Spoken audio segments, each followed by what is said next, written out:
Brian wanted any kind of retribution for the school bus incident or anything of that nature. So, to the whereabouts of Brian and Brandon, it is heavily stated, and if you take the time to not listen to all the rumors that are around on social media and to actually get the case file yourself, it is stated that Brian was in class. He went to all 4 blocks.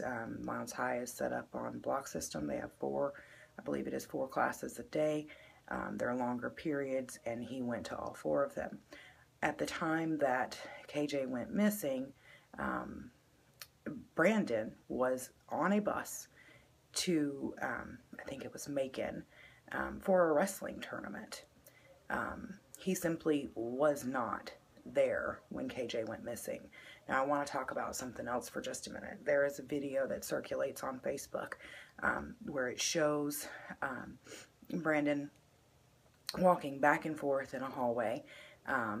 One of the allegations is that there is a red insignia on the sleeve of his shirt, and that is dried blood or blood from him. The insinuation is that he got into a fight with KJ. That is not true.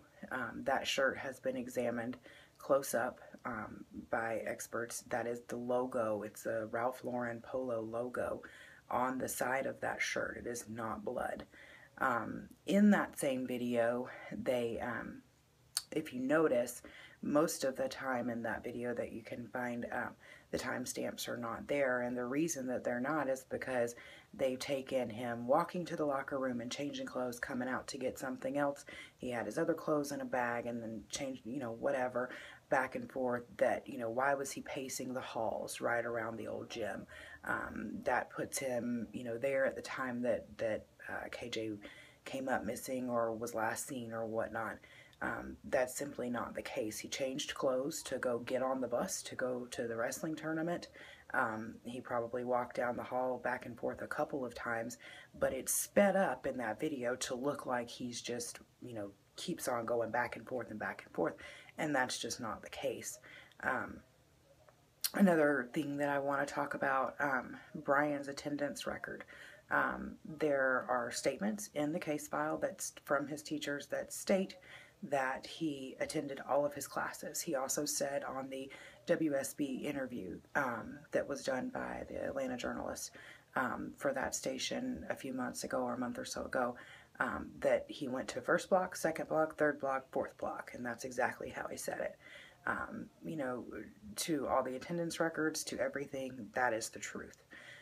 So let's put this theory into motion for just a minute and look at what would have had to happen for Brian or Brandon to have hurt, murdered, whatever, KJ at any point during that day. Brandon would have had to have gotten off the school bus or not gotten on it, stayed behind, and, committed whatever acts or said that he committed or assisted in, and then gotten on a bus that was already in progress to Macon, and without anybody knowing.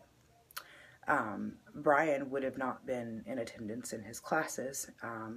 He would not have been, his whereabouts would not have been ascertained afterwards if he was involved in this. And those facts are, they're facts. They are accounted for. So let's look at the cover-up aspect. The family, the Johnson family, has stated through their attorney that these boys did, in fact, hurt someone. There have been numerous accusations flown around, be it on social media or the news or whatnot, that because they didn't talk, that meant that they were guilty, and that they did hurt KJ in some way. So